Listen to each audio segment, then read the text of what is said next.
Podcasts. Olá, sejam bem-vindos à terceira temporada do Vice Food, um podcast sobre o tema mais importante, impactante e delicioso do mundo: comida. Para você que está me ouvindo em plataformas de podcast, muito prazer, porém você não estará vendo meu rostinho, porque estamos gravando agora também em videocast, que estará disponível no YouTube, no canal Vice Food. Então vamos lá, eu também estou aprendendo a fazer videocast, mas acho que vai ser divertido. O assunto de hoje é algo que, especialmente para o Brasil, é crucial. É saber da onde vem a carne bovina que se consome. E por que esse assunto é crucial? Porque a pecuária, e daí a gente está falando não só do boi em si, mas também da produção de comida para esse boi, né? A soja e o milho, ela responde por grande parte da devastação da Amazônia, grande parte acima de 60%. Inclusive também pela grande parte da devastação do Cerrado e do Pantanal.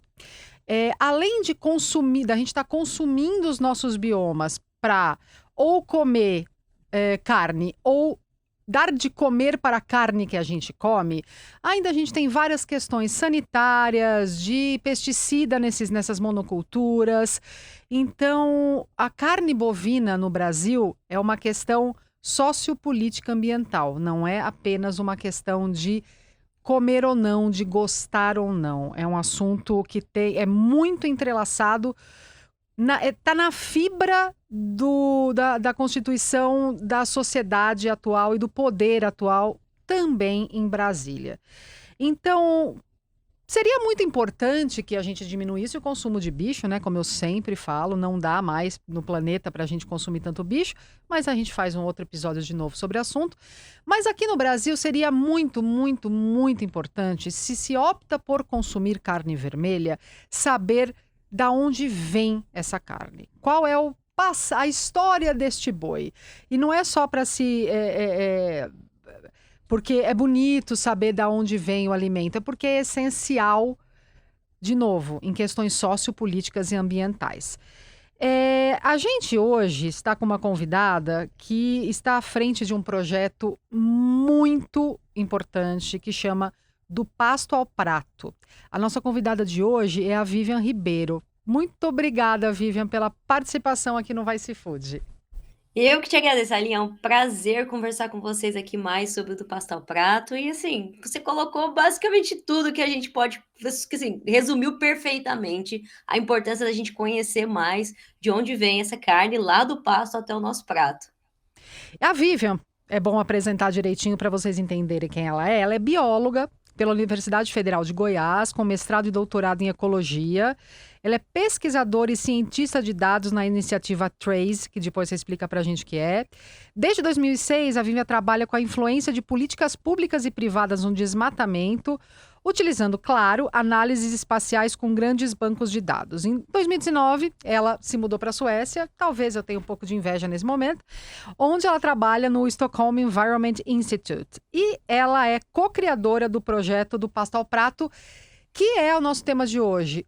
O Pasto ao Prato é um aplicativo, né, Vivian, que rastreia a origem e o caminho desta carne que está no prato do brasileiro, analisando todas as pegadas, né, socioambientais desse bifão, dessa picanha, desse cupim. Fala um pouco mais da onde veio a ideia dessa iniciativa e como esse banco de dados é alimentado. Com certeza. Essa ideia veio, na verdade, da plataforma e da iniciativa Trace. Então, o que é a Trace? A Trace começou como um projeto, hoje é uma iniciativa que engloba mais uma ideia de inteligência por trás das cadeias de suprimento internacional. Basicamente, o que a gente está falando? Desses produtos agrícolas que são produzidos em países e que são exportados para outros países. Então, nosso interesse dentro da Trace é entender quais são os impactos ambientais, principalmente, mas também a gente monitora impactos econômicos e sociais, de produções como, por exemplo, a da soja, que vão parar ali, que foram feitas no Brasil, que vão parar ali na União Europeia, na China, ou também produzidos no Paraguai, Argentina. A gente também trabalha com algumas outras cadeias na Indonésia. E agora a gente já está expandindo para a África. Quando a gente for expandir isso para o bife, para a carne no Brasil, a gente detectou uma coisa muito interessante, que foi o que já causou para a gente um desconforto, né? Não dá para falar da produção e exportação de carne e de um impacto causado pelo Brasil quando se tem 80% de toda essa produção ficando dentro do país. Então, quando a gente fez esse Uhum. monitoramento dentro da Trace, focado nas exportações, a gente, quiçá, pegava 20% do total da produção. E é aí que vem a necessidade do passo a prato, de Porque alertar o consumidor brasileiro. desculpa, porque ao contrário da soja, que a grande maioria vai para o exterior, principalmente para a China, a maior parte da carne bovina do Brasil fica no Brasil, né? É consumida Fica. dentro do país.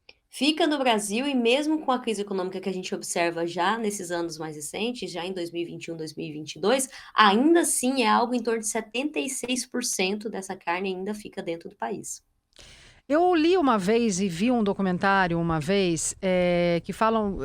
É um dado que é meio chocante, assim. Que grande parte da carne bovina que a gente consome no Sudeste é carne de desmatamento. Que vem principalmente do Pará. Existe uma tendência muito grande do Brasil à expansão de áreas para produção de bovinos. E isso, na Uhum, verdade, se dá por múltiplos motivos. Não é 100% desse desmatamento que vai estar associado à carne. Isso é importante a gente contar para os ouvintes, uhum. porque grande parte dessa criação de novos pastos também está associada à especulação de terra no Brasil. É o Ganhar tal da dinheiro. grilagem, né? Não só grilagem, mas também, mesmo por termos legais, muito pecuarista ganha mais com a valorização da terra do que com a própria atividade pecuarista. Então, hoje em dia, por que a pecuária é tão associada ao desmatamento? Além de demandar uma quantitativa de área muito grande, ainda participa de todo um outro ciclo econômico que é essa questão da valorização da terra. Então, existem duas atividades econômicas quase aqui associadas à pecuária. E é por isso que demanda tanta área. A produção, muitas vezes, né, isso aí já é um caso muito clássico da região amazônica, tem uma produtividade muito baixa, que é diferente de, por exemplo, quando a gente tem essas produções mais intensificadas, por exemplo, naquela região de São Paulo, onde em São Paulo a gente pode observar algumas vezes, são casos um pouco mais específicos, né? Uhum. A gente tem, por exemplo, de 5 a 8 animais por hectare, isso já é uma estatística bem alta. Na Amazônia se observa algo em torno de meio animal por hectare de terra. Então você É vê, porque ele precisa de está lá muita muito terra. também para tomar posse, né, da terra. Desde a época da ditadura militar, né, o que na verdade o governo militar da época falava para se fazer, né, era colocar gado para abrir fronteiras na Amazônia. Então, você ia lá para a Amazônia, botava meia cabeça de gado, desmatava em volta e, em tese, aquela terra era uma terra produtiva, tinha dono. E daí começou tudo o que a gente vê até hoje, né, do aumento estratosférico do desmatamento e de gado na Amazônia. Mas também, como eu falei, a gente tem toda a questão da produção de soja, atrelada à pecuária, de milho. E para vocês terem uma ideia, para quem está ouvindo, no Brasil a gente hoje já tem mais. A gente está com quase 224 milhões de bovinos no país. Nós somos 212 milhões de pessoas. A gente já tem mais gado do que gente no Brasil. E tem uma quantidade absurda de de pastagem degradada, quase 23% da área do país de pasto e 90 milhões de hectares são de pastagens abandonadas ou degradadas. Então é este modelo que a Vivian falou de valorizar a terra, de abrir, depois vender, e o gado vai sendo posto ali como um tomador de posse daquele terreno. Agora vamos voltar para o app. O app é um app que todo mundo pode baixar, ainda não tem para iOS, né? Vai ser lançado. Então, para os outros sistemas operacionais está funcionando. E é muito interessante porque você escaneia o QR Code e tem as informações, né? Conta um pouco sobre o app. Na verdade, quando a gente desenhou o aplicativo, a gente tentou simplificar o máximo possível para o usuário. Então, hoje não demanda, por exemplo, que um fabricante, um frigorífico, coloque um QR Code específico numa carne. Então, o que a gente utiliza para que o usuário do app possa encontrar informações sobre aquele produto que ele vai consumir ou se quer que ele está interessado ali na gôndola do supermercado? Ele pode utilizar os números de selo de inspeção sanitária ou o próprio Ah, CNPJ da empresa. Então, quando ele entra ali com o aplicativo, não vai demandar, por exemplo, que a gente engaje junto com o frigorífico ou com o supermercado para colocar um selo específico. Ele utiliza aquele número que está disponível na carne para entrar com esses dados no aplicativo e já receber as informações sobre o impacto associado à produção. e como que, da onde vêm esses dados? É do próprio fabricante? É público? Como é que é? No Brasil, para a produção de carne acontecer, esses frigoríficos precisam passar por sistemas de inspeção sanitária, que acontecem em 3 níveis diferentes. A gente tem esses sistemas de inspeções que são municipais, que é o SM, os sistemas estaduais, que é o SE, e os sistemas federais, que é o CIF, que inclusive já é meio que o que a gente coloca de entrada, porque é um dos mais famosos, É, porque o frigorífico que tem CIF, ele não somente tem autorização para vender no país inteiro, como ele também muitas vezes tem autorização para para exportação. exportar. E aí ele tem outros requerimentos. Geralmente, esses frigoríficos associados ao CIF, né, aos sistemas federais, eles têm uma vistoria um pouco mais eh, criteriosa do que a gente observa nos sistemas municipais, muitas vezes. Mas também na ausência desses selos, né, uma vez que, por exemplo, a gente vai no supermercado, e muitas vezes o supermercado fracionou o produto para colocar Aham. disponível. Isso é muito comum. Aí o consumidor ele pode, na verdade, entrar com os dados do CNPJ da empresa, que são aqueles 14 dígitos que estão geralmente disponíveis na etiqueta de preço do produto. E quais são as categorias de análise desses frigoríficos no app? Assim, quando eu entro no app, eu vou ver o quê? Que aquele frigorífico tem boas práticas ambientais, tem boas práticas sanitárias. Fala para mim de todas as categorias.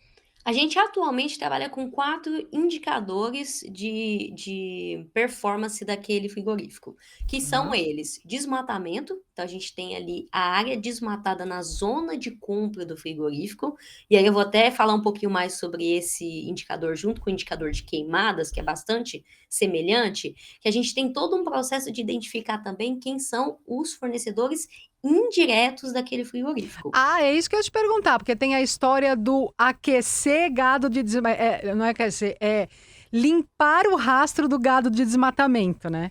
Não é incomum que a gente observe isso, por exemplo, no que a gente chama de guias de trânsito animal. A guia de trânsito animal é aquele documento que o pecuarista e o próprio frigorífico precisa ter para fazer o transporte do animal. Então, por exemplo, eu tenho uma fazenda e eu sou especializada somente em cria. Então, faz a reprodução na minha fazenda e eu vou vender para você que é que é especializada na engorda do animal. Ou seja, eu tenho uma fazenda em Rondônia, o animal nasceu lá e ele vai engordar na sua fazenda, que é no Mato Grosso, e eu posso inclusive vender esse animal para abate num outro frigorífico que fica em Goiás. Então, assim, Nossa Senhora. o gado ele anda muito até o processo de abate, e aí a gente faz esse monitoramento, a gente faz esse mapeamento da cadeia para a identificação dos indiretos, e é aí que a gente compõe a zona de compra do frigorífico. A gente quer saber quais são os municípios que o gado que foi para esse determinado frigorífico passou para poder entender qual que é a quantitativo de desmatamento e de área queimada E associada. dá para rastrear isso? Dá para rastrear. Na verdade, assim, a Trace é uma iniciativa especializada em rastreamento de cadeias, né. Quando a gente desenvolveu, e aí o Erasmus, que é o outro cofundador do aplicativo, fez esse mapeamento inicialmente para as exportações, foi fazer essa montagem, essas pecinhas de quebra-cabeça da GTA, que é o quê? Quando eu faço esse transporte da minha fazenda para a sua, eu emiti uma GTA, certo? Quando você manda para o frigorífico que fica lá em Goiás, você emitiu uma outra GTA. Então, esse frigorífico de Goiás, a gente consegue rastrear o quê? Que ele comprou de você e que você comprou de mim. E nisso a gente faz o Aham. mapeamento dos municípios.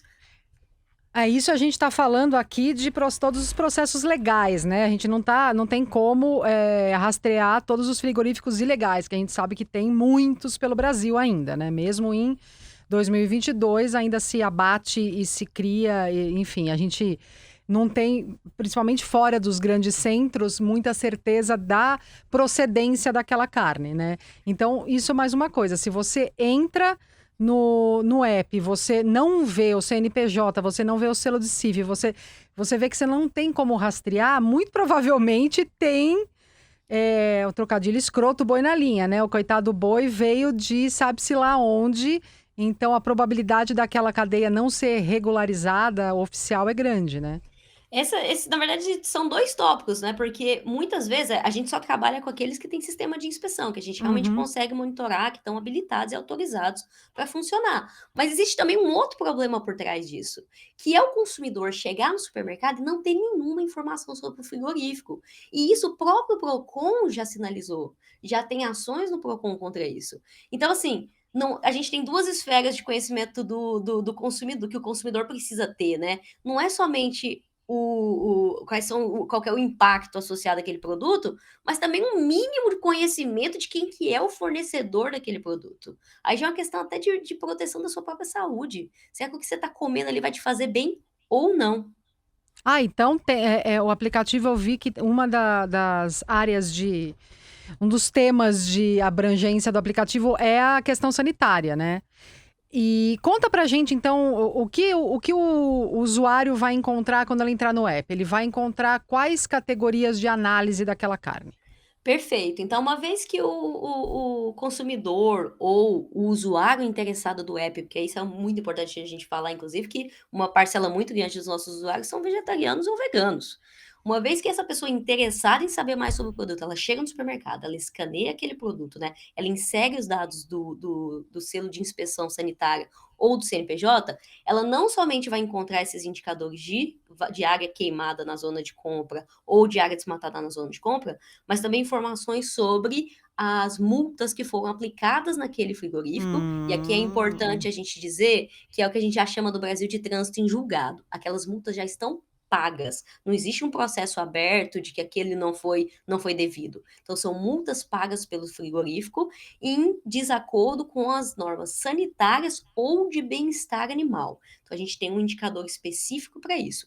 E um outro indicador que a gente também inseriu no aplicativo e o usuário vai conseguir encontrar é sobre a identificação de mão de obra análoga de escravidão, né, muitas vezes referenciada como escravidão moderna, no Uhum. processo de produção daquela carne. E aí a gente já está falando, inclusive, em fazendas, a gente já não está falando de escravidão no frigorífico, mas nos fornecedores.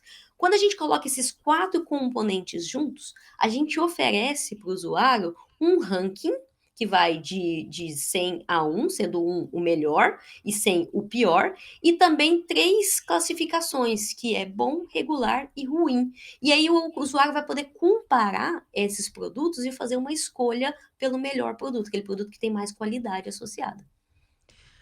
E é uma das ferramentas, acho que a maior ferramenta de boicote é o consumidor não comprar, né. Então, quando a pessoa que tem opção, porque infelizmente a gente está vivendo num país com um aumento absurdo de pobreza, mas quando o consumidor tem opção, entra nesse aplicativo e escolhe, o frigorífico que tem menos multas, que tem maior nota em bem-estar animal, ele está escolhendo pelo menos pôr o dinheiro dele numa cadeia melhor, né. Perfeito, perfeito. E a gente quer muito trazer essa reflexão de qualidade pro consumidor.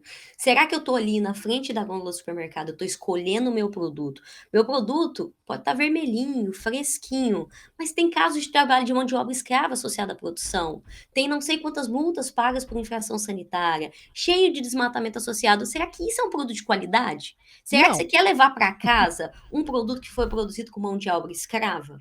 Esse é o convite de reflexão que a gente faz para os usuários do aplicativo. E é muito interessante porque quem está entrando no aplicativo, quem baixa o aplicativo, a hora que vê essas, gente, sumiu a palavra, vê esses itens de avaliação, né, desmatamento, mão de obra escrava, bem-estar animal, automaticamente já começa a refletir em coisas que talvez nunca tenham refletido, que é: "Nossa, mão de obra escrava, quer dizer que pode ter mão de obra escrava na cadeia?", Não né, que é só de não só é pode, quando a pecuária lidera em número de mão de obra escrava no setor. assim, é muito complicado, falar da pecuária no Brasil sem fazer muitas críticas, né, porque é um modelo de pecuária devastador, nocivo, sem respeito nem ao animal, nem ao ser humano, nem ao meio ambiente. A grande maioria é assim. Pecuaristas podem falar: "Não é todo mundo e tal", não é todo mundo, mas é a maioria, né. Os últimos 3 anos a gente teve um aumento de 53% de desmatamento na Amazônia, muito atrelado a isso. O nosso governo federal atual estimula esse tipo de ação. Grileiro. Então, é muito bom ter algo em que confiar, no caso, esses dados, para pelo menos num produto que é a carne bovina, para quem consome, saber o que consumir, saber o que não consumir. E mais do que isso, é uma forma maravilhosa de pressão, né? Pressão para a melhora de de todos esses itens, né? A melhora de não desmatar mais, de ter melhores práticas sanitárias, melhor práticas de bem-estar animal. É uma forma de pressionar a indústria, né? Eu gosto muito de duas palavras que você usou. A primeira associada ao modelo de produção. Porque o Brasil, ele tem condições de mover a pecuária para um modelo melhor, ele já conhece como fazer isso. E o segundo componente que você trouxe, que é muito importante, é a vontade do governo em fomentar isso. Quando Hum. você une isso, você move o Brasil para um outro modelo, que é um modelo que o Brasil tem tudo para ser exemplo, né? Mas segue ainda num modelo muito antigo, muito arcaico, que não aprende com centros de produção e com muitos exemplos que a gente observa, inclusive na Amazônia, onde a pecuária pode ser feita de uma maneira bem feita, sem que haja mais desmatamento, sem que haja, por exemplo, fogo utilizado para manejo de pasto. Ou seja, o Brasil sabe como fazer certo. Ali é a questão de você ter, na verdade, uma guia e uma orientação e que a gente chama, na verdade, no inglês fica muito chique, né? Mas que, na verdade, no português fica o comando e controle, esse law enforcement da vida. Mas se a gente tem um governo realmente agindo para mover o setor, o Brasil capacidade tem. A gente tem um governo agindo para mover o setor para 1900, né? Exato. Não para 2022. E isso é um grande problema, porque a gente está ficando para trás, já está sofrendo vários embargos por questões ambientais de alguns países da Europa. Eu acho esses embargos super necessários, mas é uma coisa muito complicada, né? Que, por outro lado, a gente é o quintal de despejo de várias coisas que são produzidas na Europa, né? Agrotóxicos que não são usados lá, mas são de empresas europeias que são vendidos para cá. Então, esse modelo é sustentado também por compradores de grandes cadeias que também estão na Europa, não só, né? A gente tem na China, tem outras partes da Ásia e tal. E como que a pessoa pode baixar? Aonde o ouvinte baixa o do Pasto ao Prato? O ouvinte ele pode baixar o do Pasto ao Prato na Google Play, que é a loja do Android, mas ele também pode achar essa seção de download no nosso site, que é o www.dopastoaoprato.com.br. Inclusive, acessando o site, tem acesso a todo o método, de como foi definido e calculado todos os indicadores, e inclusive tem algumas informações adicionais sobre como performam diferentes frigoríficos no país. Então, a gente tem alguns mapas mostrando, por exemplo, onde é que estão os melhores e os piores frigoríficos dentro daquele Isso quadro é os bom. indicadores. Aonde estão os melhores e os piores? Na verdade, depende muito do indicador, para te ser bem sincera. Porque, Ah, por tá, é exemplo, verdade, são vários, né? quando a gente fala em desmatamento, não tem como a gente fugir ali do arco do desmatamento, aquela região de transição do Cerrado para a Amazônia. Até porque a gente tem compromissos ali de desmatamento zero associado à soja, que é a moratória da soja, que na verdade acaba gerando esses desmatamentos que a gente chama de impacto indireto. Que é o quê? Como a gente não pode mais produzir soja em área desmatada depois de 2008, o que Bota acontece gado. é que bota gado. Então, quem tinha fazenda desmatada ali, vende para a produção de soja, capitaliza e abre novas áreas. Até porque a infraestrutura requerida ali para o setor pecuário é um pouco menor do que a gente observa para a soja, por isso que geralmente a pecuária é observada como guia primário ali de desmatamento para corte raso da vegetação. Mas aí depende bastante, né? A gente tem, por exemplo, uma distribuição um pouco mais diversificada no país no que diz respeito às multas sanitárias. E ali é importante chamar a atenção que os frigoríficos de sistema federal, eles acabam sendo mais monitorados, até pelo que a gente já conversou, né? Tem uma Porque vão ser exigência exportados, maior. sim. E aí Porque acaba pode que a gente exportar. observa mais.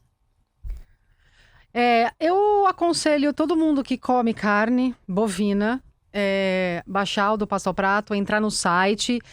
Vocês têm alguma ideia de quando vai ter para iOS? A gente agora está trabalhando em 3 novos componentes para o aplicativo. O primeiro é o desenvolvimento para iOS, que vai vir provavelmente junto com o desenvolvimento para a plataforma web. Ou seja, para muita Tá. gente ali que já está com o celular cheio ali, que já não está cabendo mais 1 megabyte, vai conseguir ir ali no navegador e clicar no do Passo a Prato Ah, e isso é encontrar. legal, ser online, tá. Uma outra coisa importante que a gente vai fazer é adicionar tanto carne de frango quanto carne de porco. Ai, quando? Isso a gente está trabalhando para conseguir fazer essa publicação no segundo semestre. Uma coisa importante para alertar, inclusive, os ouvintes, é que a gente ainda está numa fase beta do aplicativo, então muita inovação a gente está fazendo agora, não somente em desenvolvimento, mas também para toda aquela questão visual do aplicativo e de Uhum. usabilidade. E aí o usuário vai conseguir ver mais informação sobre outras carnes, que são carnes até mais acessadas em períodos de crise, né? Muita gente agora já está recorrendo mais para carne de frango e carne de porco, sendo que a carne de porco, inclusive, em questão de preço, está mais competitiva aí. E Então são acaba tendo uma questões mudança. e a questão sanitária da carne de porco é uma das mais graves, não só no Brasil, mas no mundo inteiro, né. A gente tem vários vírus que se proliferam na criação de porcos, justamente porque péssimas condições, pouca ventilação, muita amônia no ar por causa das fezes. O porco tem o trato respiratório muito parecido com o humano, então ele capta vírus ele consegue unir aí o DNA de vírus de aves com vírus humanos, e eu acho que essa de porco vai ser essencial, porque tem-se a ideia de que a criação de porco hoje, em grande escala, é muito diferente do que ela é realmente, né? Ela é uma das mais intensivas, em galpões escuros, sem luz e tal. E a carne de porco tem no mundo inteiro, se você der um Google em doenças carne de porco, vírus carne de porco, muitas desses vírus respiratórios, inclusive, são da produção de porcos, pela forma que ela é feita, né? Eu vou gostar muito quando vocês lançarem isso, porque acho que a gente tem que entender muito melhor essa cadeia de produção de animais para consumo humano, para entender o porquê que ela tem tanto impacto em tantos setores, né? Sem dúvidas, mas vou te contar aqui também que nos chocou, quando a gente estava preparando os dados, a quantidade de multas associadas a maus tratos animais para frango. Ah, total. Existe realmente um descuido que a gente observa em permanência dessas aves, na forma como lida com essas aves dentro dos frigoríficos, que acaba suscitando nessas punições, nessas multas, né, punições, infrações por maus tratos animais. Mas tem um componente importante aqui do lançamento do aplicativo, já para o segundo semestre, que a gente quer deixar Tá. disponível, que é o banco de dados criado pelo do Passo a Prato. Então, do Passo a Passo, ele Hum. não vem somente como um componente de informar a sociedade, mas também para gerar dados que vão alimentar, sejam campanhas dos próprios. Reportagens, campanha. Exato, dos próprios supermercados. Então, o que acontece? Quando você vai lá no supermercado e registra os produtos que estão ali disponíveis para você, a gente faz um link entre o frigorífico e o supermercado. Ou seja, a gente fecha esse último link desconhecido da cadeia, que vai contar para a gente o frigorífico está vendendo aonde. Então, quem que é esse revendedor desse frigorífico? Quem que tá Com isso, botando essa carne pro consumidor, né? exatamente. E agora que a gente já está com essa fase beta justamente para fazer esse piloto desse banco de dados. E a gente já tem observado assim, dados fantásticos. Muita carne no Rio de Janeiro vindo da Amazônia, muita carne vindo do Pará. Então, o Sudeste é o maior consumidor de carne de desmatamento, né? É muito complicado isso, assim. Como a gente não tem informação, né? Como esse tipo de trabalho como o de vocês, de desenvolver esse aplicativo, é uma ferramenta importantíssima, porque entrar nessa cadeia para um jornalista é praticamente impossível. Então, precisa ser uma coisa de macro de dados mesmo, para alimentar essa informação, né? Você poder levar essa informação para o público, até para a pessoa saber se quero continuar consumindo ou não, se eu continuar, qual eu vou consumir, com qual Exato. regularidade. A questão do preço, né? Ah, esta é muito mais barata, tá? Vamos entender por que esta é muito mais barata. Ah, maus tratos animais, questão sanitária, não sei o quê. Valorar o produto não só pela marca, mas pelo todo o caminho que ele fez até chegar ali naquele prato, né? Que é toda essa parte que a gente convida para reflexão, né? Você tá ali na frente da prateleira e você só tem 3 produtos que não têm qualidade, que tem trabalho escravo, que tem multas, que tem desmatamento associado. Você precisa comprar? Uma coisa que a gente não advoga, por exemplo, no do Pastel à Prata, é que as pessoas parem de comer carne. Isso faz parte do processo cultural do Brasil. A redução, eu acho que você colocou perfeito. É uma coisa que a gente não devia nem estar discutindo mais. Eu vou até compartilhar um pouco da minha experiência aqui, vivendo fora um pouco. Carne, principalmente carne vermelha pra gente aqui é coisa de luxo, né? Porque custa muito caro e a gente consome, eu vou te dizer que como boa goiana e vinda de uma família do setor da pecuária, consumia carne 2 vezes ao dia. Hoje eu consumo alguma coisa ali próximo de 2 vezes por semana. Então, essa descida do consumo também favorece um modelo diferente dentro do Brasil e coloca uma pressão para que essa qualidade seja maior quando oferece o produto para a sociedade. Então, muitas vezes a gente convida para essa reflexão. Se você não tem um produto de qualidade, realmente compensa? É aquilo que você quer levar para sua Você casa? É aquilo que você quer precisa. esse precisa, você quer oferecer É. aquilo para sua família? Em compensação, o aplicativo também revela frigoríficos que performam muito bem, que não somente não tem casos de trabalho escravo, não tem multas detectadas, como são frigoríficos que já assinaram termos de zero desmatamento e fazem auditorias nesses termos. Então, nisso, a gente também quer dar visibilidade. Quando você entra lá no aplicativo, tem um ícone específico para mostrar para você que aquele frigorífico ele já está caminhando para as melhores práticas. Ali, para mim, já está claro qual que é o produto que eu vou levar para casa. É aquele que não somente tem os termos de ajustamento de conduta, como, por exemplo, um dos clássicos do Brasil, que é o TAC, né? Mas também faz auditoria desses processos, desses compromissos de zero desmatamento. E ali fica claro para o consumidor o que ele tem que levar para casa. É isso aí. Se para quem quer continuar consumindo animal, o negócio é consumir muito menos, de melhor qualidade, vai sair mais barato, porque vai se gastar menos, que é uma grande parte aí do budget de supermercado de muita gente, é queijo, carne e tal. Então consuma menos, consuma melhor, varie mais a sua alimentação. O mundo vegetal está aí com zilhões de. É muito mais vasto que o mundo animal, inclusive. Muito. E quando quiser comer, checa todos os passos daquele animal até chegar no seu prato. Agora já dá para checar do boi, quando passa ao prato, daqui a pouquinho vai dar para checar de porco e frango. E parabéns pela iniciativa, eu acho fenomenal. Eu queria que tivesse isso, fosse uma obrigação nos países, assim, de dar ferramentas para o consumidor saber de onde vem a comida dele.